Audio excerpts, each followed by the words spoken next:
ये चैनल के आप लोग सब्सक्राइब करी जा और अपन ढेर सारा प्यार देहब। नमस्कार दोस्तों, भोजपुरी के पावर स्टार पवन सिंह पहुंचे मिलने ऋषभ पंत से, वह भी पहली बार, और साथ ही दिया दोस्तों 5 करोड़ रुपए तो दान। तो क्या है खबर, पूरी जानकारी उससे पहले आप चैनल पे नए हैं तो चैनल को सब्सक्राइब करें और दिल से लाइक करें। बिना समय लेते हुए वीडियो को शुरू करते हैं। जैसा कि दोस्तों जानकारी के लिए आपको बता दें कि बहुत ही खराब स्थिति चल रहा है ऋषभ पंत का, क्योंकि दोस्तों इस खिलाड़ी का मर्सिडीज कार से एक्सीडेंट हुआ था, जिसके बाद एक्सीडेंट में काफ़ी चोटें आई थी और साथ ही दोस्तों काफ़ी ज़्यादा ब्लड बह जाने के कारण खिलाड़ी 1 से 2 दिन तक बेहोश रहा था।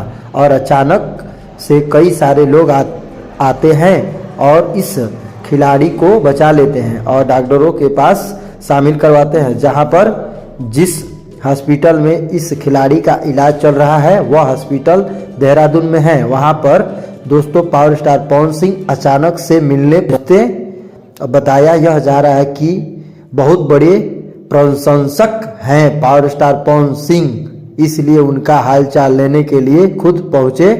इसलिए दोस्तों यह वीडियो सोशल मीडिया पर वायरल चल रहा है, जिसके बाद दोस्तों ऋषभ पंत को पावर स्टार पवन सिंह 5 करोड़ रुपए देने का फैसला किया है। जिसके बाद दोस्तों बहुत बड़ी अहम फैसले पर पवन सिंह के फैंस खुश हो गए हैं। पवन सिंह को बहुत बहुत बधाई दे रहे हैं और ऋषभ पंत भी थैंक्स बोले हैं। आज क्या कहना चाहेंगे पवन सिंह के बारे में कमेंट बॉक्स में जरूर बताइएगा। तब तक के लिए अपना ख्याल रखें। धन्यवाद।